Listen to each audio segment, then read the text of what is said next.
Welcome back to the channel Coins Collector everyone, and thank you for joining me today for another fascinating journey into the world of rare coins and the hidden treasures that might just be sitting in your pocket change without you even realizing it. Imagine for a moment holding a single cent in your hand, the smallest denomination in United States currency, something that most people would barely glance at before tossing it into a jar or sliding it across the counter as part of everyday change. Now, what if I told you that this humble coin, in a very specific and unusual case, could be worth as much as $951,000? Yes, you heard that right, a single penny worth nearly $1 million, not because it is made from gold, not because it is encrusted with diamonds, but because of its history, its mistakes, and the unique errors that make it one of a kind. Today we are diving deep into the incredible story of the 1954 Lincoln wheat penny, the so-called Liberty 1-cent coin from that year, and how certain examples of it have skyrocketed in value far beyond what anyone could have imagined when they rolled off the mint presses more than 70 years ago. To understand how a penny from 1954 could possibly be worth so much, we need to take a journey back in time to the mid-1950s, a period when the Lincoln wheat penny was still the standard design in circulation. The wheat penny, first introduced in 1909 to celebrate the 100th anniversary of Abraham Lincoln's birth, had become a familiar sight in pockets and purses across America. By 1954, the design was already decades old, but still in full production. On the obverse side, or the front, was the bust of President Lincoln facing right, designed by Victor David Brenner, with the word Liberty to the left, the year of minting to the right, and the familiar motto, "In God We Trust," arching across the top. On the reverse, two stylized wheat stalks framed the words, 1 cent and United States of America, with E pluribus unum curving along the top. These coins were struck from a bronze alloy composed primarily of copper, with small amounts of tin and zinc, giving them a warm reddish-brown hue when new. The S in the 1954 penny stands for the San Francisco Mint, one of the United States mint facilities tasked with producing coinage for circulation. In 1954, the San Francisco Mint struck millions of these coins, and for the vast majority, they entered circulation as ordinary pennies that would eventually wear down with use, fade in color, and be replaced by newer issues. However, in the vast sea of ordinary production, something unusual happened. Minting coins is an incredibly precise process, but in the 1950s, the technology was not as automated and fail-safe as it is today. Human error, mechanical wear, and simple chance could lead to mistakes during production. Most of these mistakes were caught before the coins ever left the mint, but occasionally, a flawed coin would escape detection and make its way into circulation. Some of these 1954 Lincoln cents are believed to have been struck with errors that range from double dies to repunched mint marks, off-center strikes, and die cracks, each of which could drastically increase a coin's rarity and therefore its value. In the world of coin collecting, an error coin is not just a curiosity, it can be a treasure. Error coins are, by definition, rare, and when a rare error is paired with an already sought-after date or mint mark, the result can be a dramatic leap in collector interest and market value. The most valuable examples of the 1954 penny are those that combine multiple desirable traits: exceptional preservation, a dramatic or unusual minting error, and a confirmed rarity within the surviving population. One of the more famous types of errors for coins from this era is the double die. A double die occurs during the process of creating the die that strikes the coin. If the hub that impresses the coin design onto the die shifts slightly between impressions, the design elements can appear doubled. On a Lincoln cent, this doubling might be visible in the date, the lettering of Liberty, or the motto, "In God We Trust." For a collector, strong and clear doubling is like a neon sign saying, "This coin is special." Even minor doubling can add value, but in certain dramatic cases, the effect is so striking that the coin becomes legendary. If a 1954 penny were to exhibit a strong double die error, especially on the obverse where it is more visible, that alone could command a high price, particularly if the coin is in pristine condition. Then there are repunched mint marks, or RPMs. Back in 1954, mint marks were hand-punched onto the dies rather than being part of the original hub design. This meant that sometimes, the worker placing the mint mark would accidentally punch it in slightly the wrong spot, then try again. As a result, the letter S indicating San Francisco might appear twice, slightly offset, or overlapped in an unusual way. These RPM varieties are catalogued and studied by specialists, and some are considerably rarer than others. A boldly repunched mint mark can take an otherwise common penny and turn it into a sought-after collectible, especially if combined with other unusual features. Off-center strikes are another fascinating error type. Imagine a coin where the design is shifted noticeably to one side because the blank planchet was not properly centered in the press when struck.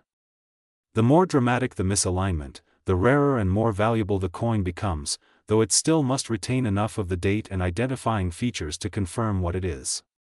A 1954 South Lincoln Center with an extreme off-center strike, in mint state condition, would be a showpiece for any error collection. Die cracks and cuds are smaller but still significant errors.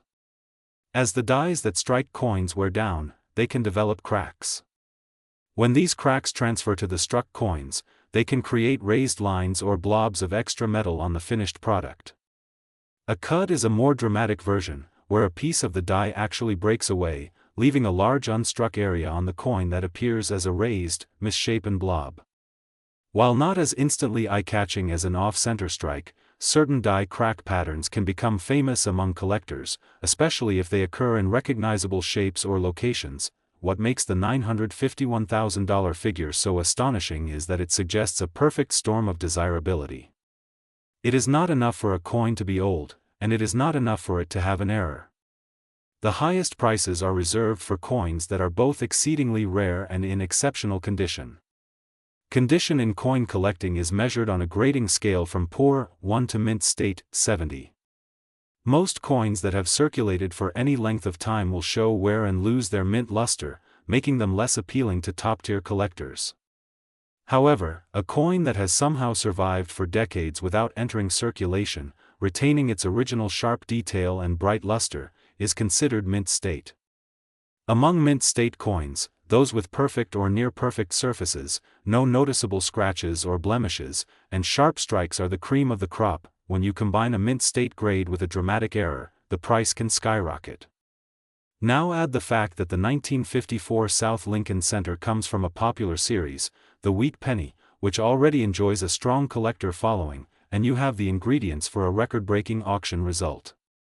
In the case of the most valuable known example, the coin was authenticated and graded by one of the major third-party grading services, ensuring that buyers could trust both the error and the condition as genuine.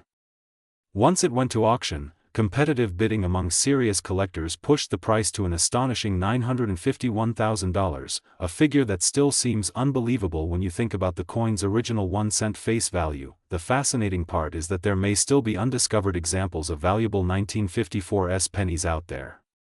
While the odds are slim, coins with errors can hide for decades in private collections, old jars, or even bank rolls before being recognized for what they are.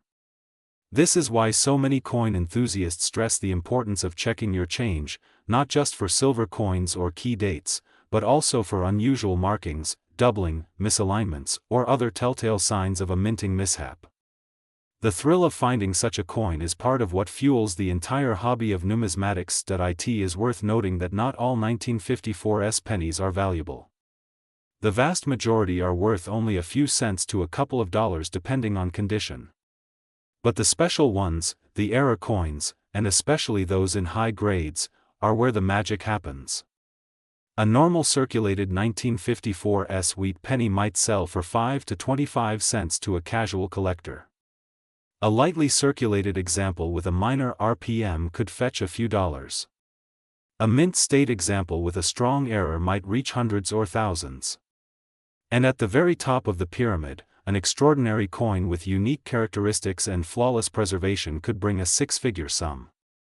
Today, we're talking about a humble-looking piece of metal that most people would barely glance at, the 1946 Liberty 1-cent coin. Now, you might be thinking, how could a penny be worth hundreds of thousands of dollars? Well, buckle up, because this little coin has a story that is going to blow your mind. A coin that should be worth just 1 cent is actually valued at around $965,000 in certain cases, all because of some very interesting mistakes made during its creation, along with a unique history that turns it into something truly special. Before we dive into the exact reasons why this coin is so valuable, let's take a moment to set the scene. The year is 1946. The world is still recovering from the devastation of World War II. In the United States, industry is shifting from wartime production back to peacetime manufacturing. Materials that were once scarce due to the war effort are becoming more available, but the effects of wartime shortages are still being felt. Coins, like many other everyday items, tell a silent story about the times they were made in. And the 1946 1-cent coin is no exception. It came right on the heels of a very interesting period in U.S. coinage, the wartime steel cents of 1943, the experimental alloys, and the changes in production priorities. By 1946, the U.S. Mint was returning to using copper for the penny, but as with any large-scale production, mistakes sometimes happened. Now, the term Liberty 1-cent coin is simply another way of referring to what's commonly called the Lincoln wheat cent, the penny that features Abraham Lincoln on the obverse side, with the word Liberty to the left of his portrait, and the date to the right. On the reverse, you have the wheat ears design, which had been in use since 1909. The Liberty part of the name comes from that word engraved on the front of the coin, which is a standard element of U.S. coins but also a symbolic reminder of the country's values. So we're not talking about a different coin type altogether, it's still the familiar Lincoln wheat cent, but the year and the minting errors make it extraordinary. So, what makes a regular old 1946 penny suddenly worth close to $1 million? It comes down to a combination of rare mint errors, variations, and historical quirks.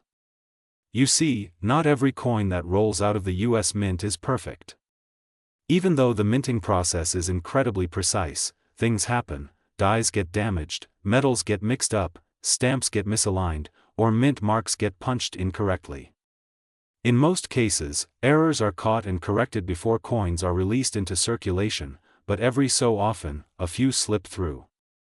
And when those error coins make it into the hands of the public, they become numismatic treasures. The rarer the error, the higher the value. For the 1946 Liberty penny, several types of errors contribute to its extreme value in certain rare examples. One of the most famous is the wrong planchet error. This happens when the coin is struck on a metal blank intended for a different coin. Imagine a penny being made out of a nickel's metal, or even out of leftover wartime steel blanks from 1943. Because of the transition years around World War II, the possibility of leftover planchets from prior years being used by mistake was higher than normal.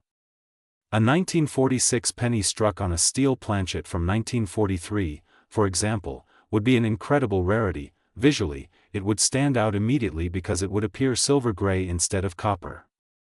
But here's the thing, even if such coins exist, they are incredibly few, and when found, they command huge prices at auctions. Another major factor in value is the presence of double die errors. This occurs when the coin die, the piece of equipment used to strike the coin design, has been imprinted twice with a slight misalignment. As a result, parts of the coin's lettering or design appear double to the naked eye. On a 1946 penny, a double die could affect the date, the word Liberty, or even the phrase, "In God We Trust." Collectors go crazy for double die coins, and the more dramatic the doubling, the higher the price. Some examples of 1946 double die cents have extremely visible doubling on the numbers 1946 and on Liberty, which makes them incredibly desirable. Then there are repunched mint mark errors. Back in the 1940s, mint marks, the small letters that tell you which mint facility made the coin, were punched into the dies by hand. The 1946 pennies could have a D for Denver, an S for San Francisco, or no mint mark at all for Philadelphia. When mint marks were punched by hand, it was possible for the worker to accidentally punch the mark slightly off, then try to correct it. The result could be a D over a D in a different position, an S over another S, or even a completely different mint mark punched over another, like a D over an S. These mint mark oddities are extremely collectible because they are literally one-of-a-kind accidents frozen in metal. For the 1946 penny, certain repunched mint marks are known to be very rare, with some showing dramatic doubling or misplacement that we also have to consider off-center strikes. These occur when the metal blank is not properly aligned under the press when the coin is struck. This can result in a coin where part of the design is missing, and part of the blank metal is still visible. A minor off-center strike might not be worth much, but if you get a 1946 penny with a major off-center error, say, 50% off-center while still showing the full date, you've got something special. Combine that with other errors, and you're looking at a serious value increase. One of the more dramatic and fascinating errors is the multiple strike error, where a coin is struck more than once in the press. This can create ghostly overlapping images and a surreal, almost melted look to the design. While not as common in pennies as in some other denominations, when a 1946 penny is found with this kind of error, it's a showstopper for collectors. There's also the matter of transitional errors. As mentioned earlier, 1946 was a time of material changes in U.S. coinage. During the war years, from 1943 to 1945, the U.S. Mint experimented with using different metals for pennies to conserve copper for the war effort. In 1943, pennies were made from zinc-coated steel. In 1944 and 1945, pennies were mostly made from recycled shell casings, giving them a slightly different appearance from regular copper coins. By 1946, the mint returned to a normal copper alloy of 95% copper and 5% tin and zinc. However, it's entirely possible that leftover blanks from the previous years were accidentally used. If a 1946 penny were struck on a leftover steel blank or shell casing planchet, it would stand out not only for its composition but also for its historical significance. Of course, the condition of the coin also plays a huge role in its value. A regular 1946 penny in worn condition is worth only a few cents. But if you have one of these error coins in near-perfect condition, graded mint state 65 or higher by a professional grading service, the value skyrockets. Collectors will pay a premium for coins that are both rare and pristine. And when you combine multiple factors, say, a double die error, a repunched mint mark, and a near-perfect grade, you have the recipe for an astronomical price tag. This is exactly how we get to the jaw-dropping figure of $965,000. We're talking about a perfect storm of rarity, a 1946 penny with a major mint error, possibly a wrong planchet or dramatic double die, combined with exceptional condition and provenance. Coins like this are not just currency, they're historical artifacts, physical evidence of a moment in time when human error intersected with mechanical precision to create something truly unique. And collectors are willing to pay dearly to own such a piece of history, but it's not just the hardcore numismatists who get excited about these discoveries. Stories about rare pennies turning up in everyday life have captured the public's imagination for decades. Every so often, someone finds a rare coin in their change, at a garage sale, or in a forgotten jar in the attic. It's the modern-day equivalent of treasure hunting, and the thrill of possibly striking it rich keeps people searching. The 1946 Liberty penny has become one of those legendary coins that everyone dreams of stumbling upon. Let's take a moment to think about the sheer improbability of such a find. The U.S. Mint produces billions of coins each year. Errors are rare enough to begin with, and finding one from nearly 80 years ago in good condition is even more unlikely.